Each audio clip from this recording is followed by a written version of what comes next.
Hey there, friend. Welcome to another journey into the quieter corners of history, where the dust settles thick on forgotten stories and the shadows hold more truth than the sunlight ever could. Tonight, we're not visiting golden palaces or marble temples. We're not following kings or prophets through their moments of glory. Instead, we're walking the narrow, winding streets of ancient Jerusalem, where the stones are worn smooth by countless bare feet, where the air hangs heavy with the scent of sweat and desperation, and where being poor wasn't just difficult, it was a daily dance with death itself. Before we begin this journey together, I'd love to know where you're listening from tonight. What city, what country, and what time is it as you settle in? There's something deeply comforting about knowing we're all gathered here from different corners of the world, connected by these ancient stories that somehow still speak to us across the centuries. If this kind of gentle storytelling helps you drift towards sleep, feel free to like the video and subscribe, but only if it truly brings you peace. Now, dim those lights if you haven't already. Pull that blanket a little closer. Let the day's worries fade like incense smoke, because tonight we're traveling back over 2,000 years to a time when poverty wasn't just about having less, it was about having nothing, and somehow still finding ways to survive in the shadow of the Temple Mount. Picture this. The sun rises over Jerusalem, casting long shadows through streets so narrow that two donkeys can barely pass each other. The limestone walls glow golden for just a moment before the harsh reality of another day sets in. You are not a merchant. You are not a priest. You are not even a craftsman with steady work and a small shop. You are poor in ancient Jerusalem, which means you wake each morning uncertain whether you'll eat that day, whether you'll find work, whether the roof over your head, if you have one, will still be there when evening falls. The wealthy might complain about their problems, their business dealings, their political concerns. But when you're poor in this ancient city, your problems are far more immediate and infinitely more dangerous. Will the water seller have mercy today and let you drink from the public cistern without payment? Will the baker have day-old bread he might trade for a few hours of sweeping? Will the Roman soldiers be in a generous mood, or will they see your patched clothing and hollow cheeks as an invitation for casual cruelty? This isn't a story about noble poverty, about the blessed meek who shall inherit the earth. This is about the grinding, relentless reality of having nothing in a world that demands everything. It's about children who learn to steal before they learn to read, about mothers who water down already thin soup until it's little more than flavoured water, about fathers who disappear one morning and never return because the shame of watching their families starve has finally broken something inside them that can never be repaired. Ancient Jerusalem was a city of stark contrasts. Up on the hills, the wealthy built their houses of dressed stone, with courtyards that caught the morning breeze and cisterns that never ran dry. They wore linen that was actually white, not the grey-brown of cloth that had been washed too many times in dirty water. They ate meat regularly, not just on feast days, or when some animal died of natural causes and had to be consumed quickly before it spoiled completely. But down in the valleys, in the lower city, where the poor crowded together like rats in the walls of a granary, life was something else entirely. The houses, if you could call them that, were built one against another, sharing walls that leaked in winter and baked like ovens in summer. Privacy was a luxury no one could afford. Families of 6 or 8 people lived in single rooms, sleeping on mats that doubled as their only furniture during the day. The smell alone would overwhelm anyone from our modern world. With no proper sewage system for the poor quarters, waste was thrown into the streets or into communal pits that were emptied irregularly, if at all. The stench of human waste mixed with rotting food scraps, unwashed bodies, and the smoke from cooking fires that burned whatever fuel people could scavenge. Dried dung, scraps of wood, anything that would catch flame and provide a few moments of heat for cooking the meagre portions of food they managed to acquire. Water, that most basic necessity of life, was a daily struggle. The wealthy had their private cisterns and could afford to have water carried to their homes. The poor waited in long lines at public wells, hoping the water hadn't been contaminated by the latest rainfall washing refuse through the streets. Children were sent to fetch water because they could carry smaller amounts and were less likely to be accused of taking more than their fair share. But even this simple task was fraught with danger. The clay jars were precious, and breaking one meant the family might have no way to store or carry water for days or weeks until they could trade something of value for a replacement. Food was an obsession, not because people were gluttons, but because hunger was a constant companion. The wealthy complained about the quality of their bread, whether it was made from the finest wheat flour. The poor were grateful for any bread at all, even if it was mixed with barley, beans, or in desperate times, sawdust and clay to make the meager grain supplies stretch further. A family might survive on a handful of dried figs, some onions that were starting to rot, and bread so coarse it cut the inside of your mouth as you chewed. Meat was a fantasy for most poor families. Even during religious festivals when animals were sacrificed in the temple, the choicest portions went to the priests, and the wealthy could afford to purchase their share. The poor might smell the smoke of roasting meat and remember what it tasted like, but for many children, meat was something they heard about in stories, not something they expected to experience in their own lives. The work available to the poor was backbreaking and irregular. Men might find a day's labor hauling stones for construction projects, but there was no guarantee of work tomorrow. Women could sometimes earn a few coins doing laundry for wealthy families, scrubbing clothes in the pools outside the city walls until their hands were raw and bleeding. Children learned early to contribute however they could, running messages, sweeping shops, picking through refuse for anything that might be sold or traded. But even when work was available, the wages were barely enough to survive. A day labourer might earn enough to buy food for his family today. But what about tomorrow? What about next week when the construction project ended? What about winter when outdoor work became impossible and families huddled together for warmth, burning furniture and scraps of cloth just to keep from freezing to death? The social hierarchy in ancient Jerusalem was rigid and unforgiving. At the top were the high priests and their families, wealthy beyond the imagination of ordinary people. Below them were the merchants, the successful craftsmen, the minor officials who kept the city running. Then came the struggling craftsmen, the small farmers, the servants who at least had regular employment. And at the very bottom, invisible to those above, were the poor, the day labourers, the beggars, the widows with no family to support them, the children who had been orphaned and left to fend for themselves in streets that showed no mercy to the weak. This wasn't just economic inequality. It was a system that seemed designed to keep the poor trapped in their poverty. Without money for tools, you couldn't become a craftsman. Without family connections, you couldn't get steady work. Without education, which cost money the poor didn't have, you couldn't rise in the religious or civic hierarchy.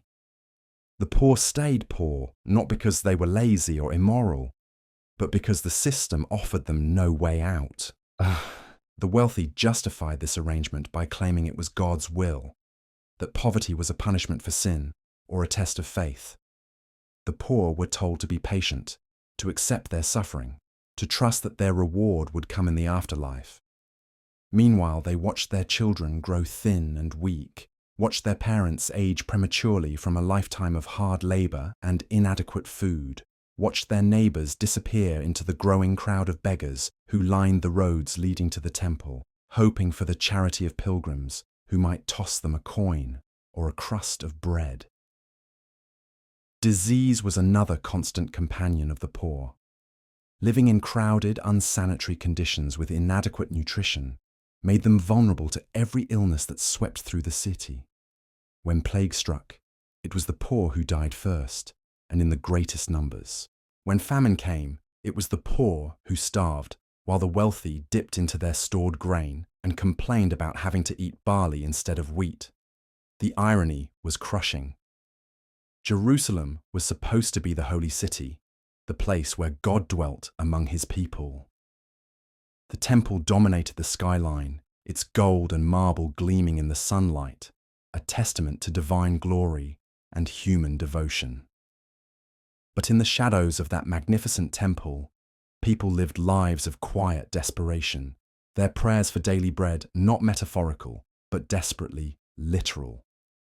The religious authorities taught that God cared for the poor, that charity was a sacred duty, that justice would eventually prevail. And indeed, there were laws about caring for widows and orphans, about leaving grain in the corners of fields for the poor to glean, about forgiving debts every 7 years. But the reality on the ground was often very different. The wealthy found ways around these obligations, and the poor had little recourse when they were cheated or ignored. So as you lie there tonight, comfortable in your bed with a full stomach and clean water within easy reach, take a moment to imagine what it would have been like to be poor in ancient Jerusalem. To wake each morning not knowing where your next meal would come from. To watch your children grow weak from hunger while the wealthy complained about the quality of their wine. To live in the shadow of a magnificent temple while struggling to survive in conditions that would challenge the strongest spirit.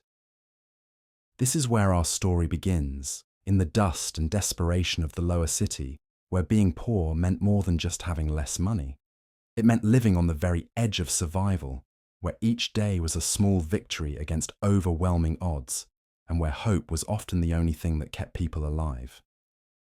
Tonight, let us walk deeper into those forgotten alleys where the morning light barely penetrates, where families huddle together in spaces smaller than what we might use for storage. The poor of ancient Jerusalem didn't just lack money, they lacked everything that made life bearable.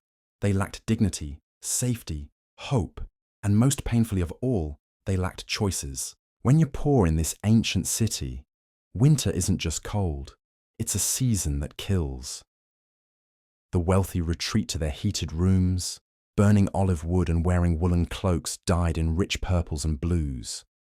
But for the poor, winter means huddling around cooking fires that consume whatever they can burn, wearing the same threadbare garments they've worn for years, patched and repatched until more thread holds them together than original fabric. Imagine a widow named Miriam, her husband dead from a fever that a physician might have cured if they'd had coins to pay for treatment. She lives with her 3 children in a room barely large enough for them to lie down together. The walls are made of rough stones chinked with mud that crumbles a little more each winter, letting in the wind that cuts through their thin blankets like a blade. Her youngest, a boy of perhaps 5 years, coughs through the night. The same cough that took his father, the same cough that seems to follow poor families like a curse. Miriam rises before dawn not because she wants to, but because the early morning is when she might find work. She walks through streets where the stones are slick with moisture and worse things, past the houses of the wealthy where oil lamps burn warm and golden behind shuttered windows. She's hoping to find a household that needs washing done, that needs floors swept, that needs any task performed by hands that are already rough and scarred from years of hard labor. But even finding work doesn't guarantee survival. The wages paid to the poor were calculated not on what they needed to live, but on how little they would accept before choosing to starve instead. A day's labor might earn enough for a small loaf of bread and perhaps some lentils, but never enough to save for tomorrow, never enough to buy the tools or materials that might lift a family from poverty to mere hardship. The children of the poor grew up fast, not by choice, but by necessity. A girl of 8 might already be working alongside her mother, learning to mend clothes with fingers that were still small enough to manage delicate stitching, but old enough to endure the pain of needle pricks and thread cuts. A boy of 10 might already be out in the streets before sunrise, looking for any opportunity to earn a coin, carrying messages, holding horses, cleaning up after the animals that crowded the markets. These children learned lessons that no child should have to learn. They learned that hunger makes you clever in ways you never wanted to be clever. They learned that pride is a luxury their families couldn't afford. They learned that sometimes the difference between eating and starving was whether you could swallow your shame and beg from strangers who looked at you as if you were something unpleasant they'd stepped in. Education, that doorway to a better life, was closed to the poor, as surely as if it were locked with iron chains. While the children of the wealthy learned to read and write, to calculate and debate, to recite the sacred texts and understand the law, poor children learned to recognize the faces of those who might show mercy, to judge which streets were safe and which were dangerous, to tell by the sound of footsteps whether someone approaching meant opportunity or trouble. The wealthy spoke of the poor as if poverty were a moral failing, a lack of character or faith. They quoted scriptures about the virtues of hard work, while ignoring the reality that the poor often worked harder than anyone else just to survive another day. They spoke of God's providence while their own storerooms were filled with grain, bought with money earned from the labour of people who couldn't afford to buy bread. Healthcare for the poor was whatever they could manage, with home remedies passed down through generations. Herbs that might help, prayers that might comfort, hope that might heal. When someone fell seriously ill, the family faced a terrible calculation. Could they afford to seek help from a physician, knowing it might cost everything they had? Could they afford not to, knowing that death would leave the survivors even more vulnerable than before? The wealthy had their own physicians, men trained in the healing arts who could afford to experiment with different treatments, who had access to medicines imported from distant lands. The poor had midwives and wise women who did their best with limited knowledge and no resources, who often watched helplessly as treatable conditions became fatal simply because the remedies required money the family didn't have. Even death was different for the poor. The wealthy could afford elaborate mourning rituals, professional mourners, tombs carved from stone that would preserve their memory for generations. The poor buried their dead in simple graves, often unmarked, often forgotten within a generation. Their grief was no less profound, but they couldn't afford to indulge it for long. The living needed their attention, and survival demanded that mourning be brief. The marketplace was where the inequality of ancient Jerusalem became most visible. Wealthy merchants displayed their finest goods, silk from distant lands, spices that cost more than a poor family might see in months, jewelry that gleamed like captured starlight. They served wine to their customers, offered cushioned seats, spoke in cultured tones about the quality and provenance of their wares. But at the edges of the market, the poor conducted their own desperate commerce. They sold whatever they could, vegetables so wilted the wealthy wouldn't feed them to their animals, cloth so worn it was more holes than fabric, tools so damaged they barely functioned. They sold these things not because they were merchants, but because they were hungry, and selling meant the possibility of eating. The irony was that the poor often produced the very goods that made the wealthy wealthy.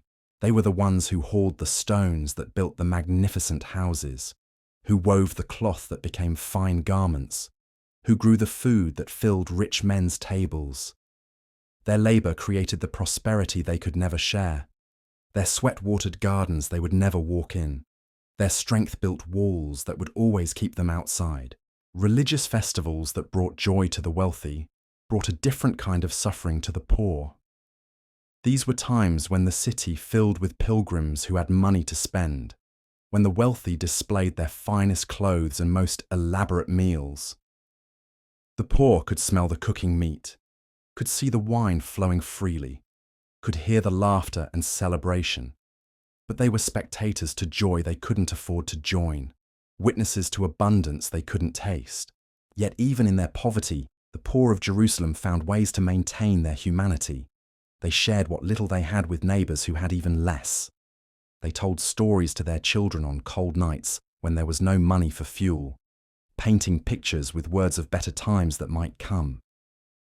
They found small joys in simple things, a child's laughter, a moment of rest in the shade, the taste of water when thirst had been a torment. The social bonds among the poor were often stronger than those among the wealthy, forged by shared suffering and mutual dependence. When one family found work, they might share information about other opportunities. When someone fell ill, neighbors would help care for their children even when they could barely care for their own. When death visited, and it visited often, the community would come together to mourn and support those left behind. But perhaps the cruelest aspect of poverty in ancient Jerusalem was how it stole the future from people before they even had a chance to imagine one. A wealthy young man could dream of becoming a merchant, a scholar, a leader. A poor young man learned not to dream at all, because dreams required hope, and hope was dangerous when reality was so harsh that disappointment could break what little spirit remained.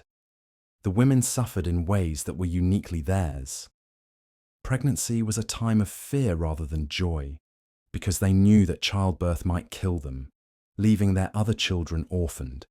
If they survived, they faced the challenge of feeding another mouth when they could barely feed the ones they had. Motherhood among the poor was an act of courage that went unrecognized and uncelebrated. A daily choice to keep fighting for lives that the world seemed determined to grind down. And yet somehow they endured, in the narrow streets and crowded rooms, in the pre-dawn darkness and the exhausted evenings. The poor of ancient Jerusalem found ways to survive another day, to love their children, to hope for something better, even when experience taught them that tomorrow would likely be no different from today. The wealthy passed by these streets without seeing, stepped over beggars without acknowledging their humanity, complained about their own minor inconveniences, while surrounded by people who would have considered such problems unimaginable luxuries. The poor became invisible, not because they weren't there, but because those with power found it easier to look away than to confront the reality of what their comfort cost. This was the world into which prophets spoke of justice, into which teachers preached about caring for the least among us, into which hope flickered like a candle flame in a cold wind, sometimes steady, sometimes guttering, but somehow never quite going out. The wealthy told themselves stories to sleep better at night. They said that poverty was temporary, that the poor were being tested, that suffering built character. But for someone like young David, whose father had died building the very walls that now protected houses he would never be allowed to enter, poverty wasn't a test, it was a sentence. David woke each morning on a mat so thin he could feel every stone beneath it through the cracked floor. His mother, Sarah, was already gone, having left before the sun rose to join the line of women hoping to find washing work at the pools outside the city. She would stand there for hours, her back aching, her hands already raw from yesterday's labour, competing with dozens of other desperate women for the chance to scrub the garments of people who had never known what it felt like to wear the same robe for months without being able to wash it properly. The boy's breakfast, if it could be called that, was a piece of bread so hard he had to soak it in water just to make it chewable. The water itself came from a public cistern that served half the lower city, and by the time it reached families like David's, it tasted of clay and carried the smell of too many people drawing from the same source. But water was water, and complaining about the taste was a luxury he couldn't afford. By the age of 12, David had learned to read the streets the way wealthy children learn to read scrolls. He knew which merchants might have dropped coins that could be found if you searched carefully enough. He knew which houses threw out food scraps that weren't completely spoiled. He knew which Roman soldiers were cruel for sport and which ones might occasionally show a moment of human kindness to a thin boy with hungry eyes. The marketplace was David's classroom, though the lessons it taught were harsh ones. He learned that desperation has a smell that repels those who have choices. He learned that begging required a careful balance, pitiful enough to inspire charity, but not so wretched that people crossed the street to avoid you. He learned that shame was edible if you were hungry enough, and that pride was a luxury that could literally starve you to death. When work could be found, it was the kind that left marks on your body and scars on your soul. David might spend a day hauling water jars that weighed nearly as much as he did, his thin shoulders screaming in pain, his feet bleeding in sandals that were more patches than original leather. The payment would be a few small coins, barely enough to buy grain for thin porridge, never enough to save, never enough to hope for anything better than surviving until tomorrow. The wealthy children his age were learning arithmetic and philosophy, studying the sacred texts, preparing for lives of meaning and comfort.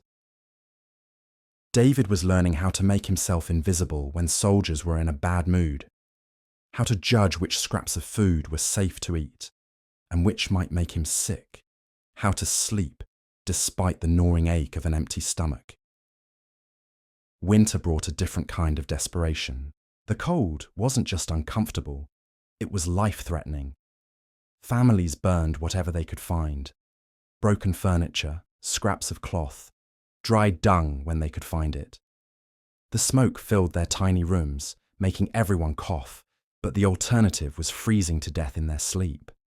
David's little sister had developed a cough that winter that never quite went away, the same rattling sound that had taken two of their neighbours' children the year before. His mother, Sarah, had aged a decade in the past 2 years. Her hair, once dark and thick, was now streaked with grey and thin from poor nutrition. Her hands, once soft enough to comfort a crying child, were now permanent claws of calluses and cuts from washing clothes in water, so cold it left her fingers blue and numb. She never complained, never spoke of the life she might have had if his father hadn't died, never mentioned that she had once dreamed of more than this daily struggle for survival. The religious authorities spoke often of caring for the poor, of God's special love for those who suffered. But David noticed that these same authorities lived in houses with multiple rooms, wore robes that were actually clean, and never seemed to miss any meals. Their charity was carefully measured, enough to ease their consciences, never enough to actually change anyone's circumstances. During the great festivals, when the city filled with pilgrims and the wealthy displayed their finest possessions, the contrast became almost unbearable. David would watch from the edges of the celebrations as families feasted on meat and wine, as children his age wore clothes that had never been patched, as people laughed without the underlying tension of those who never knew where their next meal was coming from. The pilgrims who came to Jerusalem for these festivals sometimes showed mercy to the poor, tossing coins or food to the beggars who lined the roads leading to the temple. But even this charity was humiliating. You had to make yourself as pitiful as possible, had to compete with others who were just as desperate, had to swallow whatever remained of your dignity and hope that someone would see you as human enough to deserve help. Disease moved through the poor quarters like a hungry predator, always finding the weakest, the most vulnerable, the least able to fight back. David had watched neighbours disappear one by one during the fever season, entire families wiped out while the wealthy barely noticed anything beyond a temporary inconvenience in finding servants to replace those who had died. The physicians who might have helped charged fees that represented months of wages for a poor family. By the time someone was desperate enough to seek medical help, they were usually too sick to be saved and too poor to pay for the treatment that might have worked if they'd been able to afford it earlier. The wealthy complained about the quality of their medical care, while the poor died of conditions that could have been easily treated with the right medicines and knowledge. Even the dead were treated differently based on their station in life. The wealthy were buried in elaborate tombs with professional mourners and expensive spices to preserve their bodies. The poor were wrapped in whatever cloth their families could spare and buried in simple graves that would be forgotten within a generation. Death was the one thing that came to rich and poor alike. But even in death, poverty followed you to the grave. David's sister, little Ruth, had never known anything but this life of want and struggle. At 7 years old, she was already helping their mother with the washing, her small hands turning red and rough in the cold water. She had never tasted meat except during the one festival when a kind pilgrim had shared his meal with a group of begging children. She had never owned a toy, never had a room of her own, never experienced the simple childhood joy of not worrying about whether there would be food tomorrow. Yet somehow, Ruth still found things to smile about. She would make dolls from scraps of cloth and twigs, create games from pebbles and pieces of broken pottery, sing little songs their mother had taught her during the long, cold nights when there was nothing to do but try to stay warm and wait for morning. Her resilience was both heartbreaking and inspiring. The ability of a child to find joy even in circumstances that would crush the spirit of most adults. The social structure of ancient Jerusalem was designed to keep people in their places. The poor stayed poor, not because they lacked intelligence or work ethic, but because the system offered them no way to rise. Without money for tools, you couldn't become a craftsman. Without family connections, you couldn't get steady work. Without education, which required both time and money that poor families didn't have, you couldn't join the ranks of the scribes or religious authorities. The wealthy justified this arrangement by claiming it was divinely ordained, that everyone had their proper place in God's plan. The poor were told to be grateful for what little they had, to trust that their suffering served some greater purpose, to believe that their reward would come in the afterlife. Meanwhile, they watched their children grow weak from hunger, watched their parents die from treatable illnesses, watched their neighbors disappear into the growing crowd of beggars who haunted the temple courts. The irony was crushing. Jerusalem was supposed to be the holy city, the place where God's presence dwelt among his people. The temple dominated the skyline, its gold and marble gleaming in the sunlight, a testament to divine glory and human devotion. Pilgrims came from across the known world to worship there, to offer sacrifices, to seek God's blessing. But in the shadows of that magnificent temple, people lived lives of quiet desperation, their prayers for daily bread not metaphorical, but desperately literal. The gap between rich and poor wasn't just about money, it was about humanity itself. The wealthy could afford to think about philosophy, art, the future. They could make plans, dream dreams, imagine better days ahead. The poor lived in an eternal present tense, focused entirely on getting through today with no energy left to contemplate tomorrow. David's mother had once told him stories of her childhood, when his grandfather had owned a small plot of land outside the city. They hadn't been wealthy, but they'd had enough. There had been olive trees and a small vineyard, a house with 2 rooms and a courtyard where chickens pecked for grain. But when his grandfather died, the land had to be sold to pay debts, and Sarah had come to Jerusalem with nothing but hope and determination. That hope had been slowly ground down by years of struggle, but it had never completely died. Sometimes, in the quiet moments after Ruth had fallen asleep and before exhaustion claimed her own rest, Sarah would tell David about the life she still dreamed of.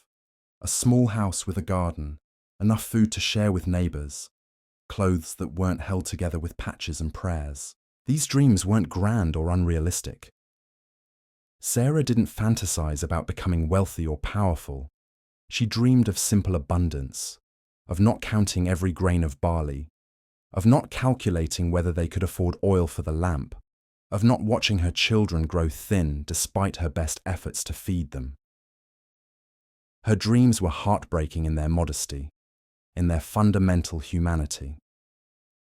The wealthy passed through the poor quarters without really seeing them, stepped over beggars without acknowledging their humanity, complained about minor inconveniences while surrounded by people who would have considered such problems unimaginable luxuries. The poor became invisible, not because they weren't there, but because those with power found it easier to look away than to confront the reality of what their comfort cost. Yet even in their invisibility, the poor served essential functions in the city's economy. They built the houses they could never afford to live in, grew the food they could barely afford to eat, created the goods they could never afford to buy. Their labor made possible the prosperity they would never share, their sweat-watered gardens they would never walk in, their strength-built walls that would always keep them outside. The children of the poor learned early that life was not fair, that good things didn't come to those who waited, that hard work was no guarantee of reward. But they also learned resilience, resourcefulness, the ability to find hope in hopeless circumstances. They learned to value small kindnesses, to appreciate simple pleasures, to find strength in community bonds forged by shared suffering. This was the world David knew, the only world he had ever experienced. A world where being poor meant more than just lacking money. It meant lacking choices, lacking dignity, lacking hope for anything better. It meant watching your mother age before her time, watching your sister cough through the night, watching your neighbors disappear one by one into graves that would soon be forgotten. But somehow, in the narrow streets and crowded rooms of the lower city, life continued. Children were born, love was found, laughter echoed off stone walls that had witnessed centuries of suffering. The poor of ancient Jerusalem endured not because they were weak, but because they were stronger than anyone should have to be. They survived because giving up meant death, and death meant leaving their children to face this harsh world alone. Tomorrow would bring the same struggles, the same desperate search for work, the same careful calculations about whether they could afford to eat today or should save what little they had for tomorrow. But tomorrow would also bring the possibility of small mercies, a stranger's kindness, an unexpected opportunity, a moment of joy shared with those who understood what it meant to have nothing and somehow still find reasons to keep going. In the growing darkness of another Jerusalem evening, as oil lamps flickered to life in the houses of the wealthy and cook fires struggled to provide warmth in the hovels of the poor, the ancient city settled into another night of dreams and nightmares, of hope and despair, of lives lived in the shadows of greatness they would never be allowed to touch. The wealthy might sleep soundly in their beds of soft wool, but for the poor of Jerusalem, night brought its own particular terrors. This wasn't just about comfort, though comfort was certainly absent from their lives. Night was when the cold crept through the gaps in poorly built walls, when hunger gnawed most fiercely at empty bellies, when the sounds of the city died away and left you alone with thoughts you couldn't afford to think during the daylight hours of survival. Picture young Miriam, now 15 and already bearing the weight of responsibilities that would have crushed most adults. Her father had been gone for 3 years now, disappeared one morning after another failed attempt to find steady work. Whether he was dead or had simply walked away from a family he couldn't provide for, no one knew.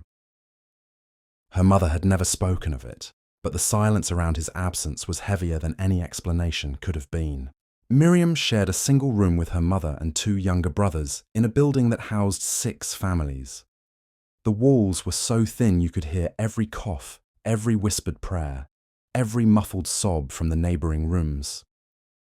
Privacy was a concept that belonged to the wealthy, along with regular meals and clean water and the luxury of worrying about things that weren't matters of life and death. Her youngest brother, Samuel, was 8 years old and had never known a day without hunger. He was small for his age, with the hollow-eyed look of a child whose body had learned to conserve energy because there was never enough food to fuel normal growth. His ribs showed through his thin chest, and his arms were no thicker than many children's wrists. But Samuel had developed the quick reflexes and sharp eyes of someone who had learned early that opportunity was fleeting and mercy was rare. The other brother, Joshua, was 10 and already showing signs of the bitter resignation that poverty carved into the faces of those who lived with it too long. He had stopped asking when they would eat better, stopped wondering why other children had things he could never have. Instead, he had become efficient at survival, knowing which merchants might drop scraps worth salvaging, which streets were safe to sleep in when their room became too crowded or too cold, which adults might be convinced to part with a coin in exchange for running a message or sweeping a shop. Their mother, Rachel, worked when she could find work, which was never often enough and never paid enough. She took in mending when there was mending to be done, scrubbed floors for wealthy households that paid her barely enough to buy bread, carried water for families too prosperous to carry their own. Her hands were permanently stained and scarred from the harsh soap and rough work. her back bent from years of bending over other people's tasks. But Rachel's greatest work was the daily miracle of keeping her children alive. She could make a handful of lentils feed 4 people, though none of them would feel full afterward. She could turn scraps of vegetables that the wealthy would have thrown to their animals into something that resembled a meal. She could find ways to keep them warm with nothing but their shared body heat and whatever scraps of cloth she could gather. The mathematics of poverty were cruel and precise. A loaf of bread cost a certain amount. A day's work, when you could find it, paid a certain amount. The arithmetic never worked in your favor. You could work every day that work was available and still not earn enough to feed your family properly. You could save every coin that didn't absolutely have to be spent on immediate survival and still never accumulate enough to improve your circumstances. This wasn't because the poor were bad with money or lacked financial wisdom. It was because the system was designed to extract their labor while providing just enough compensation to keep them alive and working, but never enough to allow them to escape their circumstances. The wealthy needed the poor to remain poor, needed their desperation to ensure a steady supply of workers willing to accept whatever wages were offered. The religious authorities spoke often about God's care for the poor, about the special place in heaven reserved for those who suffered on earth. But Miriam noticed that these same authorities lived in houses with multiple rooms, wore robes that were actually clean, and never seemed to miss any meals. Their charity was carefully measured, enough to salve their consciences, never enough to actually change anyone's circumstances. During the great festivals, when Jerusalem filled with pilgrims who had money to spend, the contrast became almost unbearable. Miriam would watch from the edges of the celebrations as families feasted on meat and wine, as children her age wore clothes that had never been patched, as people laughed without the underlying tension of those who never knew where their next meal was coming from. The pilgrims who came to Jerusalem for these festivals sometimes showed mercy to the poor, tossing coins or food to the beggars who lined the roads leading to the temple. But even this charity was humiliating. You had to make yourself as pitiful as possible, had to compete with others who were just as desperate, had to swallow whatever remained of your dignity and hope that someone would see you as human enough to deserve help. Disease moved through the poor quarters like a predator that never slept, always finding the weakest, the most vulnerable, the least able to fight back. Miriam had watched neighbors disappear one by one during the fever seasons, entire families wiped out while the wealthy barely noticed anything, beyond a temporary inconvenience in finding servants to replace those who had died. The physicians who might have helped charged fees that represented months of wages for a poor family. By the time someone was desperate enough to seek medical help, they were usually too sick to be saved, and too poor to pay for the treatment that might have worked if they'd been able to afford it earlier. The wealthy complained about the quality of their medical care, while the poor died of conditions that could have been easily treated with the right knowledge and medicines. When sickness came to their household, as it inevitably did, Rachel would try the old remedies passed down through generations of poor women. Herbs that might help, prayers that might comfort, hope that might heal. Sometimes these remedies worked, more often they didn't, but they were all the medical care a poor family could afford. Miriam remembered the winter when Joshua had fallen ill with a fever that burned through his small body, like fire through dry grass. For 3 days and nights, Rachel had sat beside him, bathing his forehead with water they couldn't spare, feeding him broth made from bones she had begged from a butcher. The boy had lived, but the experience had aged Rachel years in those few days, had carved new lines around her eyes, and left her hair streaked with premature grey. The wealthy children in Jerusalem were learning to read and write, studying the sacred texts, preparing for lives of meaning and influence. Miriam was learning how to judge which scraps of food were safe to eat and which might make you sick, how to make herself invisible when Roman soldiers were in a bad mood, how to sleep despite the gnawing ache of an empty stomach. Education was a luxury that belonged to those who could afford to feed their children well enough to have energy left over for learning. The poor needed their children working, contributing whatever they could to the family's survival. A boy who spent his day studying couldn't spend it earning coins. A girl who learned to read couldn't also spend those hours mending clothes or carrying water. But Miriam was intelligent, and she had learned to read the world around her in ways that no scroll could teach. She could tell by the sound of footsteps whether someone approaching meant opportunity or trouble. She could judge by a person's clothes and bearing whether they might be moved to charity or would more likely call for soldiers to drive her away. She could calculate in her head how to divide their meagre food supplies to make them last as long as possible. The wealthy spoke of the poor as if poverty were a moral failing, a lack of character or faith. They quoted scriptures about the virtues of hard work, while ignoring the reality that the poor often worked harder than anyone else just to survive another day.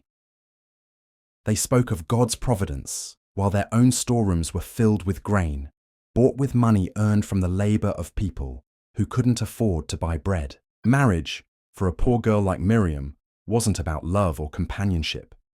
It was about survival. A husband might mean someone to share the burden of keeping a family alive, but it also meant more mouths to feed and the terrible risk of pregnancy in a world where childbirth killed so many women. She had watched her neighbor Sarah die screaming in labor, leaving behind 3 children who were now begging in the streets because their father had disappeared shortly after their mother's death. The thought of bringing children into this world of want and suffering was almost unbearable. But children were also the only hope for security in old age. If you lived long enough to become old and unable to work, your survival depended entirely on having children who could care for you. It was a cruel calculation, bearing children you couldn't feed in the hope that some of them would survive and prosper enough to keep you from starving when you could no longer work. The wealthy had their own challenges, their own sorrows, their own fears, but their problems were of a different order entirely. They worried about business ventures and political alliances, about their reputations and their legacies. The poor worried about whether they would eat today, whether they would live through the winter, whether their children would survive to adulthood. This fundamental difference in the nature of their concerns created a gulf between rich and poor that was almost impossible to bridge. The wealthy couldn't truly understand what it meant to live with the constant gnawing fear that this day might be the one when you finally couldn't find enough to eat. The poor couldn't comprehend a world where your biggest worry was whether your investment in a trading expedition would be profitable. Yet the poor were not without their own forms of wealth. They had learned to value things the wealthy took for granted: a cup of clean water, a warm place to sleep, a kind word from a stranger. They had developed bonds of community and mutual support that were often stronger than the social connections of the wealthy, forged by shared suffering, and the knowledge that survival often depended on helping each other. When one family in the poor quarter found a bit of extra food, they shared it with neighbors who had even less. When someone fell ill, others would help care for their children, even when they could barely care for their own. When death visited, and it visited often, the community would come together to mourn and support those left behind, even though they had nothing material to offer except their presence and their tears. The rituals of daily life among the poor were shaped entirely by necessity. They rose before dawn, not because they were naturally early risers, but because the competition for work was fierce, and those who arrived late found nothing. They ate their meager meals slowly, not because they were savoring the taste, but because eating slowly helped trick their stomachs into feeling fuller on less food. They mended their clothes with elaborate care, not because they were particularly skilled seamstresses, but because new clothes were impossible to afford, and the old ones had to last as long as humanly possible. They slept close together for warmth, sharing thin blankets, and finding comfort in the simple fact that they were not alone in their suffering. The seasons brought different challenges to the poor. Summer meant work might be more available, but it also meant the crowded quarters became stifling and disease spread more quickly through the unsanitary conditions. Winter meant fewer opportunities to earn money, but also the constant threat of freezing to death in rooms that had no proper heating. Spring brought hope that perhaps this year would be different, that perhaps the rains would be good and work would be plentiful and their children would grow stronger. Autumn brought the grim knowledge that another winter was coming, another season of cold and hunger to be endured. The wealthy marked the seasons with festivals and celebrations, with new clothes and special foods. The poor marked them with survival strategies, how to stay warm, how to find work, how to make their food supplies last through the lean months. But even in their poverty, even in their daily struggle for survival, the poor of Jerusalem maintained their humanity. They told stories to their children on cold nights when there was no money for fuel, painting pictures with words of better times that might come. They found small joys in simple things, a child's laughter, a moment of rest in the shade, the taste of water when thirst had been a torment. They created their own forms of art and entertainment from whatever materials they could find. Children made toys from scraps and pebbles, sang songs their mothers had taught them, invented games that required nothing but imagination. Adults shared stories and jokes that helped them forget for a few moments the harshness of their circumstances. The poor were not broken by their circumstances, though those circumstances were certainly breaking. They were not without hope, though hope required constant renewal in the face of daily disappointments. They were not without love, though love was complicated by the knowledge that caring deeply for someone meant also worrying constantly about their survival. In the narrow streets and crowded rooms of the lower city, life continued with a stubborn persistence that was both heartbreaking and inspiring. Children were born into poverty but still greeted with joy by parents who would give everything they had, which was almost nothing, to protect them. Young people fell in love despite knowing that marriage meant sharing hunger rather than escaping it. The elderly shared their wisdom even when they had no food to share, teaching the young how to survive in a world that offered them no mercy. The sick were cared for by families who could barely care for themselves, tended with love and hope when medicine was impossible to afford. This was humanity stripped down to its essence, people caring for each other, not because they had abundance to share, but because they understood that in a world that showed them no kindness, they had to create kindness for each other. They had to be each other's mercy, each other's hope, each other's reason to keep trying tomorrow.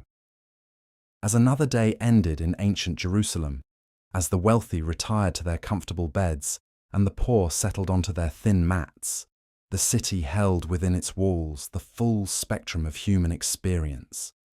In the upper city, people slept peacefully, their stomachs full, their futures secure. In the lower city, people slept fitfully, their bodies aching from hard work and poor nutrition, their dreams haunted by worries about tomorrow. But both rich and poor slept under the same stars, breathed the same air, lived in the same holy city where prophets had spoken of justice, and teachers had preached about caring for the least among them. The contradiction was stark and painful. A city dedicated to God, where God's children suffered in ways that would test the faith of anyone who truly saw them. The poor didn't ask for luxury or ease. They asked only for enough. Enough food to feed their children, enough work to earn their bread, enough hope to face another day. In a city of such wealth and religious devotion, it seemed like such a small thing to ask. Yet for most of them, it remained forever just out of reach, a dream as distant as the stars that shone down on their sleepless nights. Tomorrow would bring the same struggles, the same desperate search for work, the same careful calculations about whether they could afford to eat today or should save what little they had for tomorrow. But tomorrow would also bring the possibility of small mercies, a stranger's kindness, an unexpected opportunity, a moment of joy shared with those who understood what it meant to have nothing and somehow still find reasons to keep going. The darkness that settled over Jerusalem each night wasn't just the absence of light, it was the absence of safety, of comfort, of the simple certainty that morning would bring relief rather than just another day of the same relentless struggle. For the poor, night was when the city's cruelties became most apparent, when the thin walls and threadbare blankets offered no protection against the cold that seemed to seep not just through cracks in the stone, but into the very bones of those who had nothing left to burn for warmth. In the house where young Miriam lived with her mother and brothers, the evening ritual was always the same. They would gather what little food they had managed to acquire during the day, perhaps some barley that had been swept from a merchant's floor, maybe an onion that was more rot than vegetable, occasionally a crust of bread that someone had dropped and they had been quick enough to claim before the dogs got to it. Rachel would perform the daily miracle of turning these scraps into something that resembled a meal, adding water to make the portions seem larger, seasoning with whatever herbs grew wild in the cracks between buildings. The children would sit in a circle on the dirt floor, their thin hands cupped around clay bowls that had been cracked and mended so many times, they were held together more by hope than by the original pottery. They ate in silence, not because they had nothing to say, but because speaking required energy they couldn't spare, and because the sound of conversation might mask the approach of footsteps that could mean trouble. In the poor quarters of Jerusalem, you learn to listen constantly for the heavy boots of Roman soldiers looking for entertainment, for the angry voices of landlords demanding rent that couldn't be paid, for the cries of neighbours that might mean someone needed help you couldn't afford to give. After the meal, such as it was, the family would huddle together for warmth.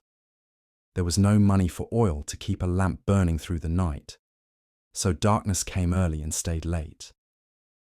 In that darkness, Rachel would sometimes tell her children stories, not the grand tales of kings and prophets that the wealthy children learned from hired tutors, but smaller stories, quieter ones. Stories about their grandmother who had once owned a goat that gave milk every day. Stories about a time when there had been enough bread to share with neighbours. Stories about tomorrow, when perhaps work would be found and stomachs would be full. But even these gentle stories couldn't mask the sounds that filled the night in the poor quarters. The crying of babies who were too hungry to sleep peacefully. The coughing of the old and sick who had no medicine to ease their suffering. The whispered arguments of parents trying to decide which child should get the last piece of bread, knowing that someone would go to sleep hungry no matter what choice they made. Samuel, the youngest, had developed a way of sleeping that broke his mother's heart every time she noticed it. He would curl into the smallest possible ball, his knees drawn up to his chest, his arms wrapped tightly around himself. It was the position of someone trying to conserve every bit of warmth, every calorie of energy. At 8 years old, he had already learned that his body was not a source of comfort, but a problem to be managed, a collection of needs that could rarely be satisfied. Joshua, at 10, had stopped asking the questions that children normally ask. He no longer wondered why some people lived in big houses while his family shared a single room. He no longer asked when they would have meat to eat or new clothes to wear. Instead, he had become grimly practical, spending his days memorizing which merchants were likely to drop coins, which streets offered the best shelter when it rained, which adults might be convinced to part with a scrap of food in exchange for running an errand. The boy had learned to read faces the way wealthy children learn to read scrolls. He could tell at a glance whether someone approaching was likely to offer help or cause trouble. He could judge by the way a person walked whether they were in a hurry and might pay someone to carry a message, or whether they were the type to kick a beggar out of their way without breaking stride. These weren't skills that any child should have needed to develop. But in the world of Jerusalem's poor, survival required a kind of intelligence that was never taught in schools. It was the intelligence of desperation, sharpened by the knowledge that a single mistake, trusting the wrong person, choosing the wrong street to sleep on, asking for help from someone who saw poverty as a kind of moral contagion, could mean the difference between eating and starving. Miriam, at 15, carried responsibilities that would have overwhelmed most adults. She was old enough to work, but young enough that some employers might take advantage of her desperation. She was strong enough to carry heavy loads, but not strong enough to defend herself if someone decided that a poor girl was fair game for whatever cruelties they felt like inflicting. She had learned to make herself invisible when necessary, to fade into the background when Roman soldiers were looking for entertainment, or when wealthy women were looking for someone to blame for their own petty frustrations. But she had also learned when to make herself visible, when to catch the eye of someone who might need work done and had the money to pay for it. The balance was delicate and dangerous. Too much visibility and you became a target. Too little and you starved. Miriam walked this line every day, calculating the risks, reading the moods of potential employers, judging whether a day's work was worth the possibility of harassment or worse. The wealthy complained about their servants being unreliable, not understanding that when you're poor, reliability is a luxury you can't always afford. If your child is sick, you can't leave them alone to go to work. If you haven't eaten in 2 days, you might not have the strength to carry water jars or scrub floors. If you don't have money for a lamp, you can't work after dark, no matter how much the work is needed. But the poor were expected to be grateful for whatever work they could find, no matter how dangerous or degrading. They were expected to accept whatever wages were offered, no matter how insufficient. They were expected to smile and thank their employers for the privilege of working themselves to exhaustion for barely enough money to buy bread. The marketplace was where these inequalities became most visible and most painful. Wealthy shoppers moved through the stalls with the confidence of people who had choices, who could afford to be particular about the quality of their purchases, who could walk away from a merchant if they didn't like the price. They handled the goods carefully, examining them for flaws, negotiating for better deals from a position of strength. The poor crept around the edges of the market like shadows, hoping to find scraps that had been dropped or discarded. They waited until the end of the day when merchants might sell their least desirable goods at reduced prices rather than carry them home. They competed with dogs and rats for access to the refuse that accumulated behind the stalls, searching through rotting vegetables and spoiled grain for anything that might still be edible. The contrast was stark and deliberate. The wealthy wore their prosperity like armor, their fine clothes and well-fed faces announcing their status to anyone who might be thinking of treating them with anything less than respect. The poor wore their poverty like targets painted on their backs, their patched clothes and hollow cheeks marking them as people who could be ignored, exploited, or abused with impunity.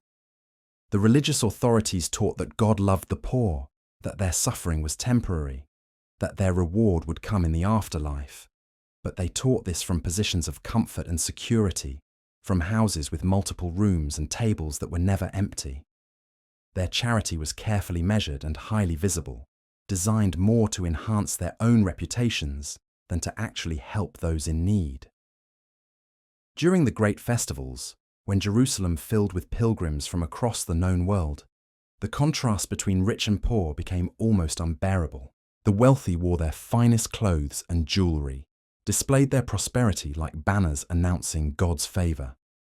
They feasted on meat and wine, laughed loudly at jokes that weren't particularly funny, celebrated their good fortune with the enthusiasm of people who had never known want.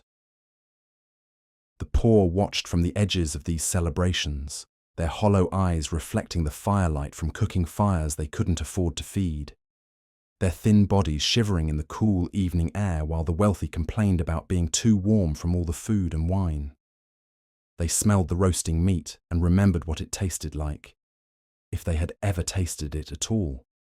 They heard the music and laughter and tried to remember when they had last had reason to laugh themselves. Some pilgrims showed mercy, tossing coins or scraps of food to the beggars who lined the roads leading to the temple. But even this charity was tainted by the power dynamics that defined every interaction between rich and poor. The giver decided who was worthy of help and who wasn't.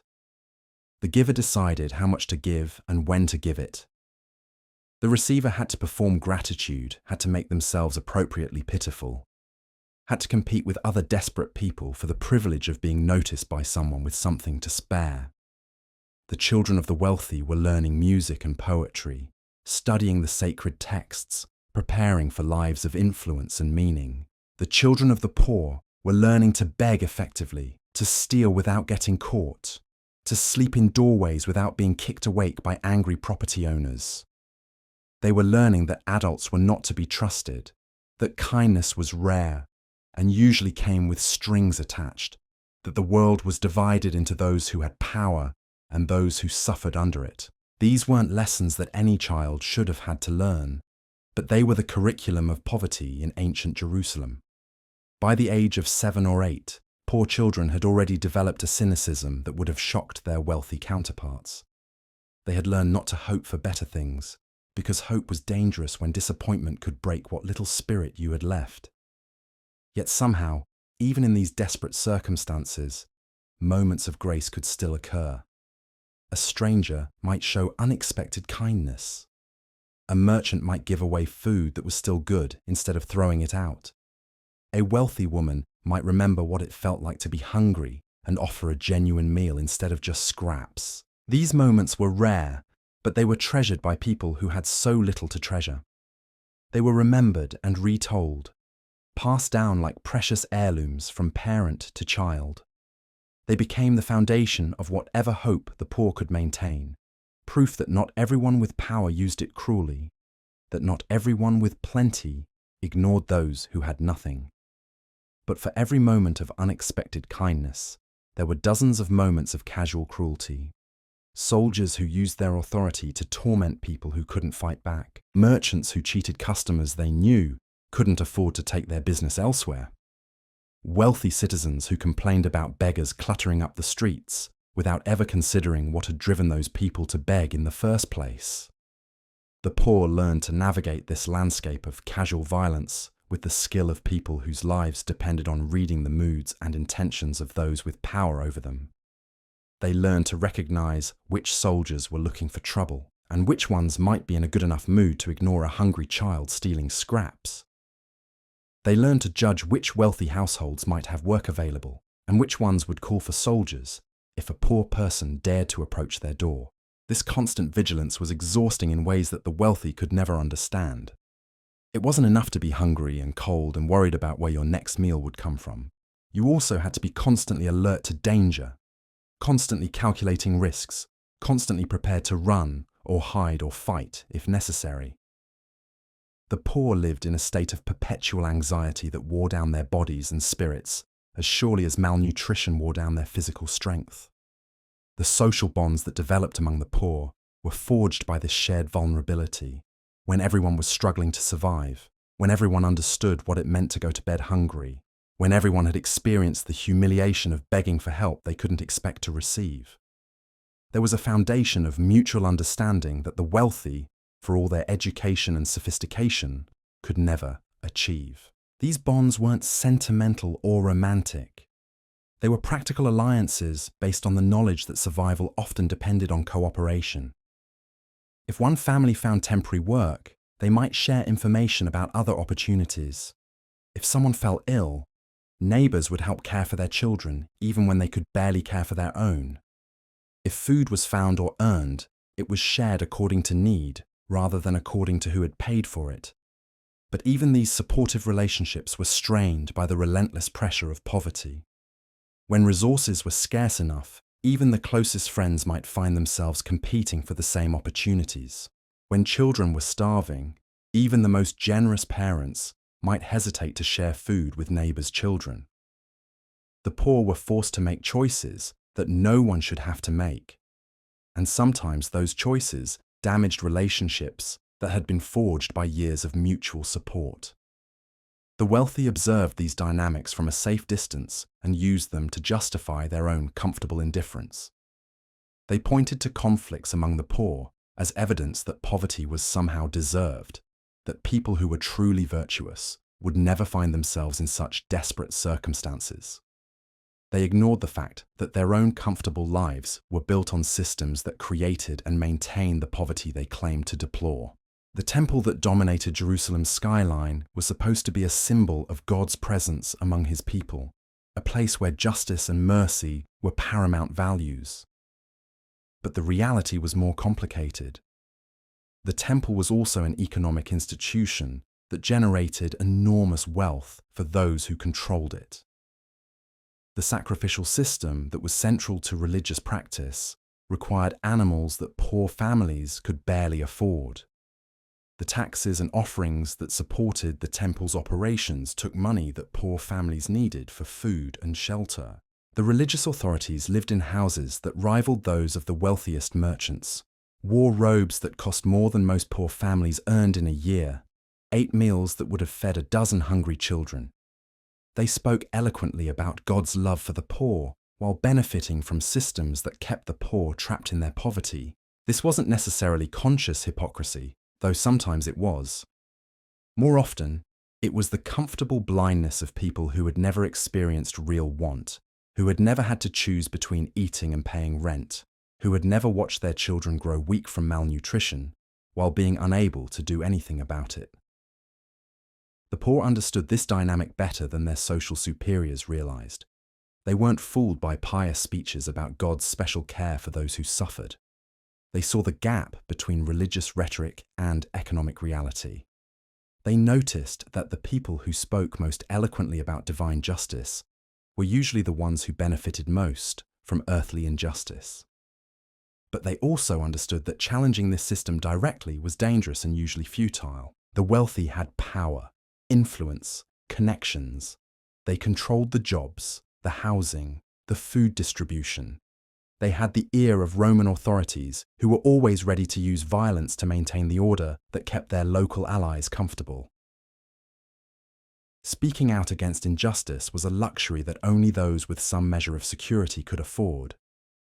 So the poor developed their own forms of resistance, quieter and more subtle.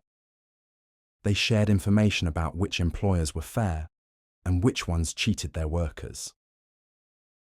They created networks of mutual support that operated outside the official channels of charity and government assistance. They told stories that preserved their own version of events, their own understanding of who was truly virtuous and who was merely powerful. These stories weren't written down in scrolls or preserved in libraries. They were passed along in whispered conversations, in songs sung while working, in the quiet moments when parents tried to help their children make sense of a world that seemed designed to crush them. They were stories about poor people who showed extraordinary kindness, about wealthy people who were exposed as frauds, about justice that might be delayed but would eventually arrive. The wealthy had their own stories, of course. Stories about their own generosity, their own wisdom, their own special relationship with divine favor. These stories were carved in stone, painted on walls, preserved in official records. They became the history that future generations would read, the version of events that would be remembered long after the voices of the poor had been silenced by death and time. But in the narrow streets and crowded rooms where the poor lived their difficult lives, other stories were being told. Stories that recognized the humanity of people who had been written off by those with power. Stories that found meaning and dignity in lives that the wealthy dismissed as worthless. Stories that insisted that God's love was not limited to those who could afford to build temples or hire scribes to record their righteousness. These competing narratives existed side by side in ancient Jerusalem, rarely intersecting, almost never acknowledged by those who had the power to make them official. The wealthy lived in their version of the city, clean, prosperous, blessed by God and protected by human authority. The poor lived in their version, harsh, unforgiving, but sustained by bonds of mutual care that the wealthy could never understand. Night after night, as the city settled into darkness, these two worlds existed within the same walls, under the same stars, in the shadow of the same holy mountain. The wealthy slept peacefully in their comfortable beds, confident that their prosperity was evidence of divine favor. The poor slept fitfully on their thin mats, drawing what comfort they could from the presence of others who understood their struggles. Both groups would wake tomorrow to face another day in the holy city. But they would wake to very different versions of what holiness meant, what justice looked like, and what it meant to be human in a world where some people were born into abundance, while others were born into want that would follow them to their graves. The wealthy of ancient Jerusalem had their own rituals of sleep, their own ways of ending each day. They retired to chambers with wooden doors that actually closed, with windows that could be shuttered against the night air, with braziers that burned sweet-smelling wood to chase away the chill. Their servants would light oil lamps that burned clean and bright, would spread fresh linens on beds raised off the ground, would bring warm water for washing away the day's concerns. But for the poor, the transition from day to night was less a ritual than a surrender. There were no doors to close, only curtains made from scraps of cloth that provided the illusion of privacy, while blocking neither sound nor smell nor the ever-present awareness that you were never truly alone. There were no servants to tend the evening needs, only family members taking turns at whatever small tasks could make the night more bearable. The sounds of the wealthy settling into sleep were muffled by thick walls and heavy fabrics. The sounds of the poor were shared by everyone within hearing distance, which in the crowded lower city meant dozens of families all trying to find rest in spaces barely large enough for one. You could hear children crying from hunger in rooms you'd never seen. You could hear parents whispering desperate prayers in languages you didn't recognize. You could hear the elderly coughing through the night, the wet, rattling sound of lungs that had breathed too much dust and smoke over too many years of hard labor. Young Miriam lay on her thin mat, listening to her mother's quiet breathing and the softer sounds of her brothers sleeping fitfully beside her. Samuel made small whimpering noises in his sleep, the unconscious protests of a child whose body never quite stopped being hungry, even when his mind found temporary peace in dreams. Joshua slept with one arm thrown protectively over his face, as if even in sleep he was preparing to defend himself against whatever tomorrow might bring. The night brought its own particular terrors for the poor. Darkness meant vulnerability in ways that those with secure homes and loyal servants could never understand. In the wealthy quarters, night watchmen patrolled the streets with torches and clubs, keeping order and driving away anyone who might threaten the peace of those who could afford to pay for protection. But in the poor quarters, the darkness belonged to whoever was desperate enough or cruel enough to claim it. Thieves moved through the narrow alleys, though what they hoped to steal from people who had nothing was a mystery that poverty itself created. Sometimes they took the only cooking pot a family owned, or the thin blanket that was their only protection against the cold, or the single pair of sandals that had to last until they completely fell apart. These weren't valuable items by any reasonable measure, but when you had nothing, even nothing could be stolen from you. More dangerous were the predators who saw poverty as an invitation to cruelty. Roman soldiers who had been drinking might decide that the poor quarters offered entertainment that wouldn't be reported to their superiors. Wealthy young men looking for adventure might venture into the lower city, knowing that whatever they did to poor people would be overlooked by authorities who viewed the poor as barely human anyway. Women and girls faced particular dangers in the darkness. A poor woman had no male relatives with influence to seek justice if she was harmed. She had no money to pay for legal representation, no social connections to ensure that her complaints would be heard. Her poverty made her invisible to those with power, and her invisibility made her vulnerable to those who preyed on the powerless. Miriam had learned to sleep lightly, to wake at any unusual sound, to be ready to run or hide if necessary. She had learned which routes through the quarter offered the best escape paths, which neighbours might offer shelter in an emergency, which hiding places could conceal someone small enough to squeeze into spaces that larger pursuers couldn't follow. These weren't skills that any 15-year-old should have needed, but they were as essential to survival in the poor quarters as knowing how to find water or make fire. The wealthy children her age were learning music and poetry, studying the movements of stars and the meanings of ancient texts. Miriam was learning how to stay alive in a world that offered her no protection except what she could create for herself. The cold was another enemy that attacked at night. The wealthy had braziers and oil lamps, woolen blankets and fur-lined robes, rooms small enough to be heated, and walls thick enough to keep the warmth inside. The poor had only each other's body heat and whatever scraps of cloth they could gather, sharing thin blankets that had been patched so many times they were more thread than original fabric. Children learned to sleep curled against their parents, not just for comfort, but for survival. Families huddled together, like animals in winter, sharing warmth because fuel for heating was impossible to afford. Old people and sick people, whose bodies couldn't generate enough heat to keep themselves warm, sometimes didn't wake up when morning came. They died quietly in the night, and their families would find them stiff and cold, another casualty of poverty that would be noted by no official record, mourned by no one with power to change the circumstances that had killed them. The hunger that gnawed at empty stomachs during the day became something different at night. In daylight, you could distract yourself with work, or the search for work, with the constant movement required for survival in a hostile world. But at night, lying still in the darkness, there was nothing to think about except the hollow ache in your belly, the weakness in your limbs, the dizzy sensation that came from not having eaten enough to sustain a body that was being pushed to its limits every day. Children whimpered in their sleep, their bodies crying out for nourishment, even when their minds had found temporary escape in dreams.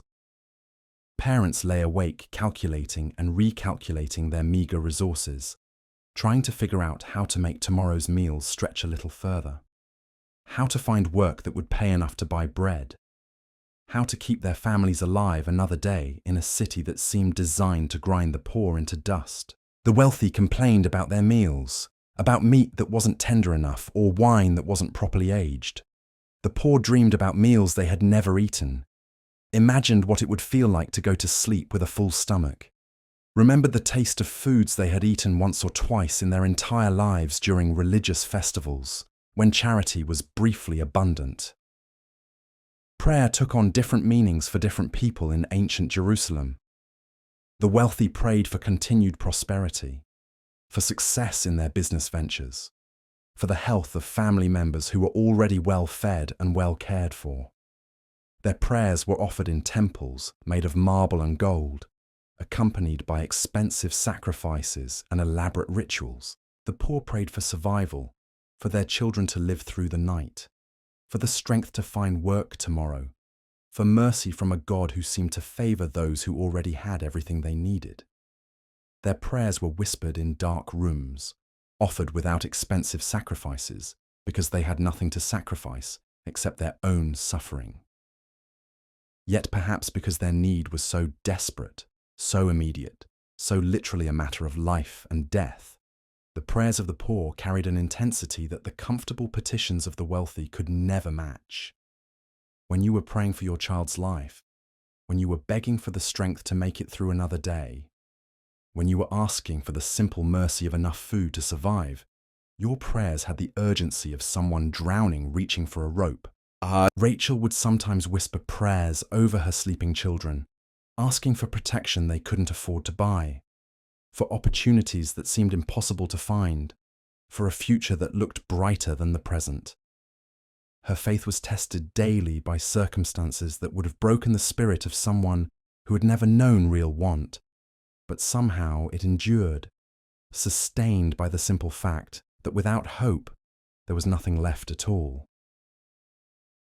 The religious authorities taught that suffering was temporary, that patience would be rewarded, that the poor were blessed in ways the wealthy could never understand. But they taught this from positions of comfort and security, surrounded by all the material blessings they claimed were unimportant. Their theology was easy to preach when your stomach was full and your children were safe. For the poor, faith was not a philosophical exercise, but a daily act of courage. It took extraordinary strength to believe in divine love when your experience of the world suggested that you had been forgotten or abandoned.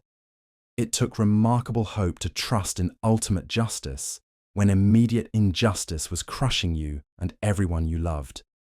Yet somehow, many of the poor maintained their faith not because their circumstances supported it, but because the alternative, believing that their suffering was meaningless, that their lives had no value, that there was no possibility of something better, was too devastating to accept. The night sounds of the wealthy quarters were gentle and peaceful. The soft crackle of well-tended fires, the rustle of expensive fabrics, the quiet footsteps of servants attending to their master's needs. The night sounds of the poor quarters told different stories: babies crying from hunger, parents arguing in whispers about problems that had no solutions, the elderly struggling to breathe through lungs damaged by years of breathing smoke and dust. But there were other sounds too. Quieter ones that spoke to the stubborn persistence of humanity even in the most difficult circumstances. Mothers singing lullabies to children who couldn't sleep from hunger, their voices soft and gentle despite their own exhaustion. Young people whispering together about dreams that seemed impossible but refused to die completely. Families sharing stories and memories that cost nothing but created bonds, stronger than any material wealth. These moments of tenderness and connection were precious precisely because they existed in spite of circumstances that seemed designed to crush all gentleness from human hearts. When you had nothing else to give, you could still offer comfort. When you had no material gifts to share, you could still share your presence, your attention, your care. The wealthy built their relationships around shared interests and mutual advantage, connections that could be broken when circumstances changed or better opportunities arose. The poor built their relationships around shared necessity and mutual vulnerability, bonds that were tested daily, but often proved stronger than bonds forged in easier circumstances. When a child in the poor quarters fell ill, neighbours who could barely feed their own families would still bring what help they could. A bit of broth made from scraps, herbs that might ease suffering, the simple gift of sitting with worried parents through the long night hours when fever might break toward life or death. They gave not because they had abundance to share, but because they understood what it meant to face crisis alone. When death came to the poor quarters, as it came often and suddenly, the community would gather to mourn, even when they had nothing material to offer the grieving family. They would sit together in the darkness, sharing memories of the person who had died, offering the comfort of presence when no other comfort was possible. They would help dig the grave and wrap the body and say the prayers, not because they were paid to do so, but because they understood that everyone deserved to be mourned. Everyone deserved to be remembered. Everyone deserved to have their passing marked by those who had known them.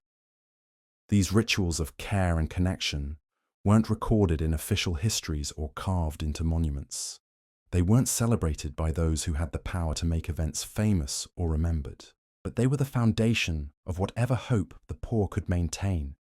Proof that even in the worst circumstances, human beings could still choose to care for each other. The dawn that would eventually come to ancient Jerusalem would find the wealthy rested and refreshed, ready to begin another day of managing their comfortable lives.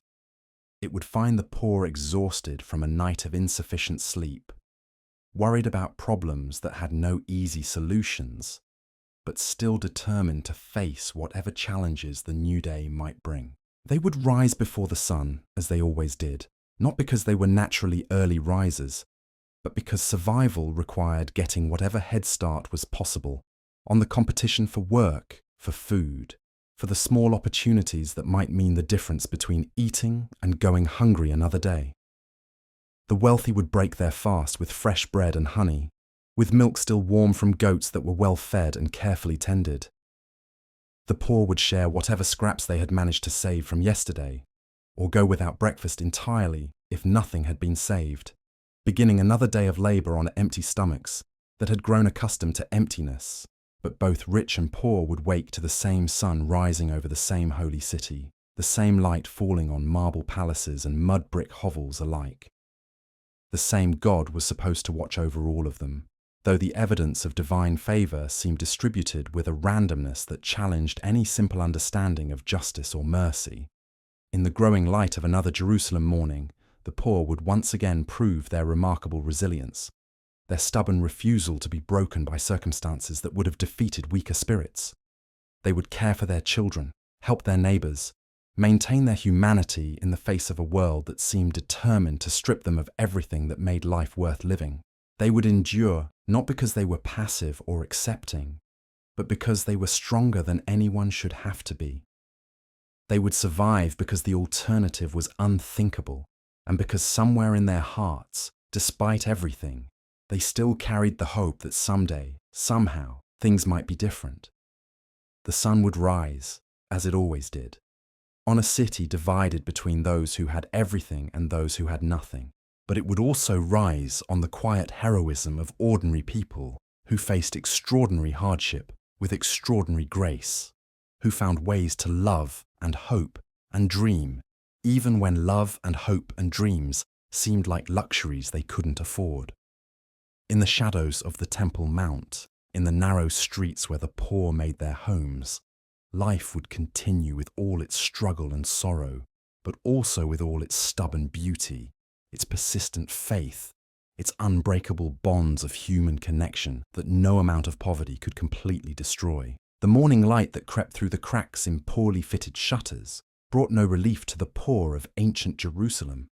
It brought only the harsh reminder that yesterday's struggles had been replaced by today's, identical in their desperation, but somehow always feeling heavier, more impossible to bear.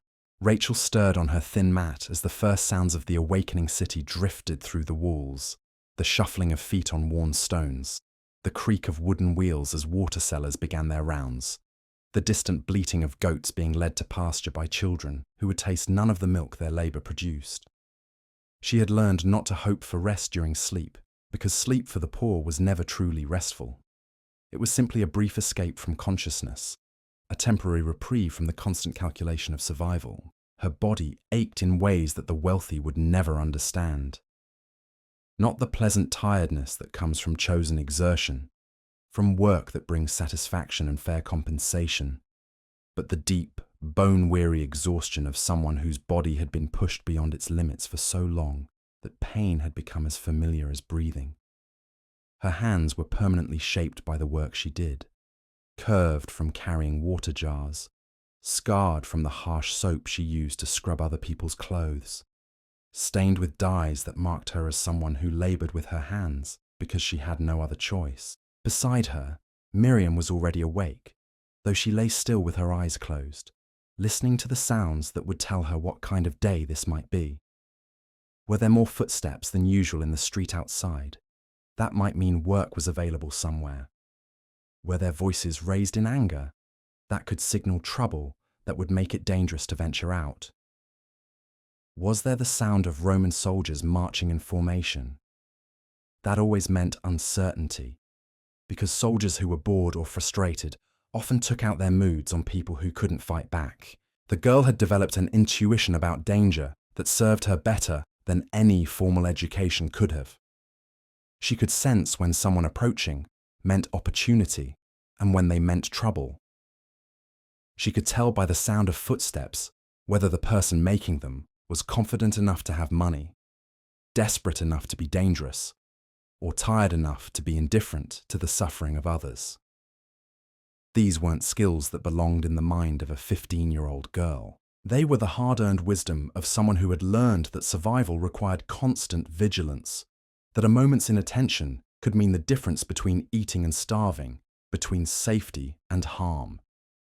Miriam carried knowledge that would have horrified the sheltered daughters of wealthy families. Knowledge about what human beings were capable of doing to each other when they thought no one with power would notice or care. Samuel, the youngest, whimpered softly in his sleep. His body had never known what it felt like to be truly nourished, and even in dreams it continued its constant search for the food it needed, but rarely received.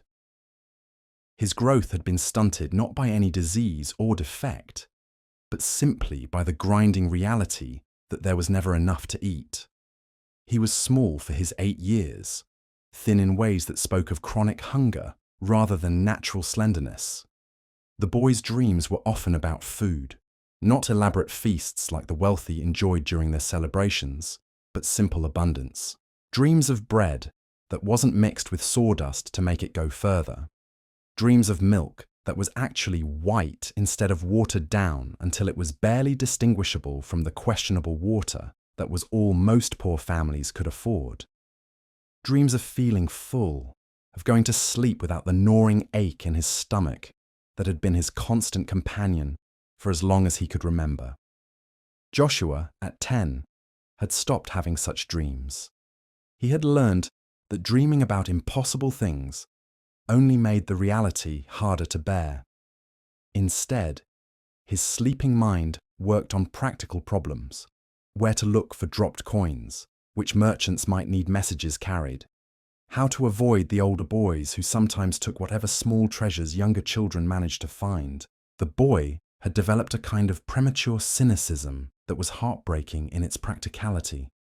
He trusted no one completely, expected disappointment from every interaction, prepared for betrayal even from those who had shown him kindness. It wasn't that he had become cruel or selfish, but rather that he had learned to protect the small flame of hope inside him by never letting it burn too brightly. The family's morning ritual was brief and silent. There was no elaborate washing, because water was precious and soap was a luxury they couldn't afford. There was no changing of clothes, because they owned only what they wore, garments that were washed when opportunity arose and weather permitted, but otherwise simply endured until they fell apart completely. There was no breakfast in any meaningful sense, because breakfast implied food that was specifically set aside for the morning meal, and such planning was impossible when you never knew where your next food would come from. Instead, Rachel would check to see if any scraps remained from yesterday's scavenging. Perhaps a piece of bread that had been saved by rationing their hunger. Perhaps some lentils that could be boiled with water to create something that resembled porridge, though it would be thin and unsatisfying.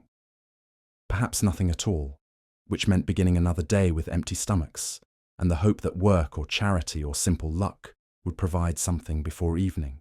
The water they drank came from a communal cistern that served dozens of families. By the time it reached their clay jars, it had been touched by many hands, contaminated by the general lack of sanitation that characterized the poor quarters, flavored with the desperation of people who had no choice but to drink whatever was available. The wealthy complained about the quality of their wine. The poor were grateful for water that didn't make them immediately sick. Rachel would look at her children in the pale morning light and perform the daily miracle of finding strength she didn't possess. Her own hunger was a constant companion, her own exhaustion a weight that never lifted, her own fears about the future a darkness that threatened to overwhelm her every time she allowed herself to think beyond the immediate needs of the present moment. But she was a mother, and motherhood among the poor required a kind of heroism that went unrecognized by those who had never faced such challenges. She would smile at Samuel when he woke, though her face was drawn with worry and marked by years of hardship. She would ruffle Joshua's hair with hands that were rough and scarred from work, pretending not to notice how thin he had become, how sharp his shoulder blades felt beneath his threadbare tunic. She would catch Miriam's eye and share a look of understanding that passed between women who knew what it meant to be responsible for keeping a family alive in a world that offered them no help. The morning sounds of the wealthy quarters were gentle and civilized, servants moving quietly about their duties, the soft ring of silver against ceramic as breakfast was served on proper dishes, the murmur of conversations about plans and appointments and concerns that belonged to people who had the luxury of thinking beyond immediate survival. But the morning sounds of the poor quarters told different stories. Children cried from hunger that their parents couldn't satisfy. Adults argued in hushed, desperate tones about problems that had no solutions. The elderly coughed with the wet, rattling sound of lungs that had breathed too much smoke and dust over too many years of hard labor. Babies whimpered with the weak protests of those whose mothers had no milk to give, because their own bodies were too undernourished to produce what their children needed. Yet somehow, life continued. Families stirred from their inadequate rest and prepared to face another day of challenges that would have broken the spirits of those who had never known such hardship. They had no choice but to continue, because the alternative was to surrender completely, And surrender meant death not just for themselves, but for the children who depended on them. Miriam would be among the first to leave their small room, venturing out into streets that were already busy with others like herself. People desperate enough to compete for whatever work might be available, willing to accept whatever wages were offered, because refusing meant going without food entirely. She moved with the quick, purposeful stride of someone who had learned that hesitation was a luxury she couldn't afford, that opportunities for the poor were fleeting, and rarely came to those who weren't ready to seize them immediately. The girl had learned to read the faces of potential employers with an accuracy that would have impressed scholars who studied human nature from the comfort of their libraries. She could tell at a glance whether someone was likely to pay fairly for work done, or would try to cheat someone they saw as powerless to object. She could judge whether a household was prosperous enough to have work available, or was struggling with their own problems and looking for someone to blame for their frustrations. The marketplace in the early morning was a study in contrast that perfectly illustrated the divided world of ancient Jerusalem. Wealthy shoppers moved through the stalls with the confidence of people who had choices, examining goods with the leisure of those who could afford to be particular about quality. They discussed prices as if negotiation were a game rather than a matter of survival, walking away from merchants who didn't meet their expectations because they knew other options would always be available. But at the edges of the market, a different kind of commerce took place. The poor gathered around stalls where yesterday's produce was sold at reduced prices, competing for vegetables that were too wilted for wealthy customers, but still edible for those who couldn't afford to be choosy. They waited until the end of market days when merchants might sell their remaining goods cheaply rather than carry them home, knowing that such opportunities were rare and that missing them might mean going hungry. The contrast wasn't just in what people bought, but in how they were treated by the merchants who sold to them. Wealthy customers were greeted with respect, offered comfortable places to sit while they considered their purchases, served wine or cool water while they made their decisions. Poor customers were watched with suspicion, hurried through their transactions, treated as if their poverty might be contagious, and their presence was an unwelcome reminder of realities that prosperous people preferred not to acknowledge. Miriam had learned to navigate these interactions with a dignity that was remarkable, given how little dignity the world offered her in return. She spoke politely to merchants who barely acknowledged her existence, thanked them for opportunities to work that barely paid enough to survive, accepted treatment that would have outraged anyone who had other options available to them. The work available to someone like Miriam was always physical, always exhausting, and always paid far less than what the labor was actually worth. She might spend a day carrying water jars that weighed nearly as much as she did, her thin shoulders screaming in pain, her feet bleeding in sandals that had been repaired so many times they were held together more by hope than by leather. Or she might scrub floors on her hands and knees until her back ached and her knuckles were raw, cleaning the homes of people who would never know her name or think of her as anything more than a temporary convenience. The wealthy complained about their servants being unreliable, not understanding that reliability was a luxury that required security. When your child was sick, you couldn't leave them alone to go to work, no matter how badly you needed the wages. When you hadn't eaten in 2 days, you might not have the physical strength to carry heavy loads or work through the day without collapsing. When you had no money for oil to light a lamp, you couldn't work after sunset, no matter how desperately the work was needed. But poor workers were expected to be grateful for whatever employment they could find, no matter how inadequate the pay or how dangerous the conditions. They were expected to smile and express thanks for the privilege of working themselves to exhaustion, for wages that wouldn't buy enough food to replace the energy they expended earning them. They were expected to be available whenever work was offered and to accept whatever treatment their employers chose to give them, because everyone knew that there were dozens of other desperate people waiting to take their place if they showed any sign of dissatisfaction. The psychology of poverty created its own forms of suffering that went beyond the physical hardships of hunger and cold and exhaustion, and When you lived constantly on the edge of survival, when every day brought new challenges that had to be overcome with inadequate resources, when you watched your children grow thin despite your best efforts to feed them, the weight of helplessness could be more crushing than any physical burden.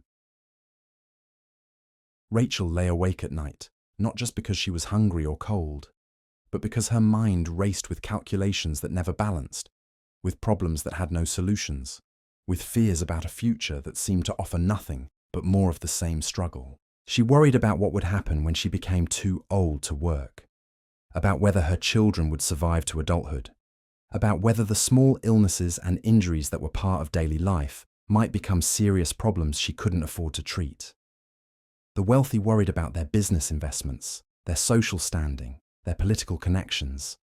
These were real concerns that could affect their comfort and prosperity, but they were the worries of people who had safety nets, who had resources to fall back on when things went wrong, who had options and alternatives and the power to influence their own circumstances. The poor worried about whether they would eat today, whether they would find shelter tonight, whether their children would live through the winter. These were existential fears that went to the very core of what it meant to be human, fears that the wealthy couldn't truly understand, because they had never faced the possibility that their basic needs might not be met.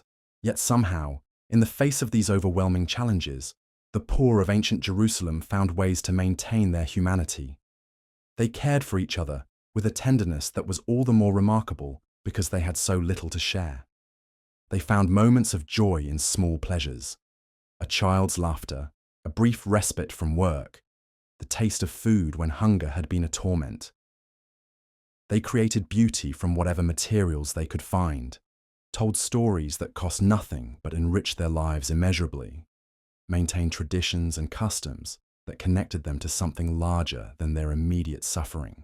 The bonds that formed among the poor were forged by shared vulnerability and mutual understanding. When everyone in your community was struggling to survive, when everyone understood what it meant to go to bed hungry, when everyone had experienced the humiliation of begging for help they couldn't expect to receive, there was a foundation of empathy that created relationships of unusual depth and loyalty. These relationships weren't always easy or comfortable. Poverty created stresses that could strain even the strongest bonds. When resources were scarce enough, even close friends might find themselves competing for the same opportunities. When children were starving, even generous parents might hesitate to share food with their neighbors' children. The poor were forced to make choices that no one should have to make, decisions that sometimes damaged relationships that had been built over years of mutual support. But more often than not, the shared experience of hardship created bonds that were stronger than those forged in easier circumstances.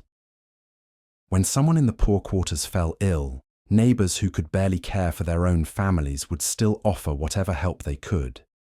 A bit of soup made from scraps, herbs that might ease pain, the simple gift of sitting with worried family members through long nights when fever might break toward life or death. When death came to the poor quarters, as it came often and without warning, the community would gather to mourn even when they had nothing material to offer the grieving family. They would share memories of the person who had died, offer the comfort of presence when no other comfort was possible, help with the practical tasks of burial, even when they could barely manage their own daily responsibilities. These rituals of mutual care weren't recorded in official histories or celebrated by those who had the power to make events memorable, but they were the foundation of whatever hope the poor could maintain, proof that even in the worst circumstances, human beings could choose to care for each other, could find ways to create meaning and connection that transcended their material circumstances. The children of the poor grew up witnessing this daily heroism, learning lessons about resilience and compassion that no formal education could provide. They saw their parents sacrifice their own needs for their children's welfare, watched neighbors help each other despite having almost nothing to share, observed the quiet courage of people who faced each new day, knowing it would bring challenges they were barely equipped to handle. These children learned early that life was not fair, that good things didn't automatically come to those who worked hard or deserved them, that the world was full of suffering that seemed random and meaningless. But they also learned that human beings could choose how to respond to that suffering, could decide whether to become bitter and cruel, or to find ways to maintain their capacity for love and hope and generosity. The wealthy children of Jerusalem were learning different lessons about privilege and power, about expectations and entitlements, about a world where problems could usually be solved with money and connections. They were being prepared for lives of influence and comfort, taught to see themselves as naturally superior to those who had been born into less fortunate circumstances. These two groups of children were growing up in the same city, under the same sky, supposedly protected by the same God, but they might as well have been living in different worlds. The experiences that shaped their understanding of what it meant to be human were so different that they could barely recognize each other's humanity, could hardly comprehend that their vastly different circumstances were largely accidents of birth rather than evidence of moral worth or divine favor. The sun that rose over ancient Jerusalem each morning illuminated both worlds, the marble and gold of the wealthy quarters, the mud brick and desperation of the poor districts. It was the same sun that had shone on the city for centuries, witnessing the rise and fall of empires, the construction and destruction of temples, the endless cycle of human ambition and suffering that played out within the city's walls generation after generation. But for those who lived in the shadows of poverty, each sunrise brought not the promise of new opportunities, but the grim certainty of familiar struggles. Another day of competing for work that barely paid enough to survive. Another day of watching their children grow thin despite their best efforts to provide for them. Another day of enduring the indifference or contempt of those who had more than they needed, while surrounded by people who had nothing at all. Yet somehow, in those narrow streets and crowded rooms where the poor made their homes, life persisted with a stubborn beauty that no amount of hardship could completely extinguish. Love flourished in the most unlikely circumstances. Hope survived, despite overwhelming evidence that tomorrow would be no different from today. Human dignity persisted even when the world seemed determined to strip it away.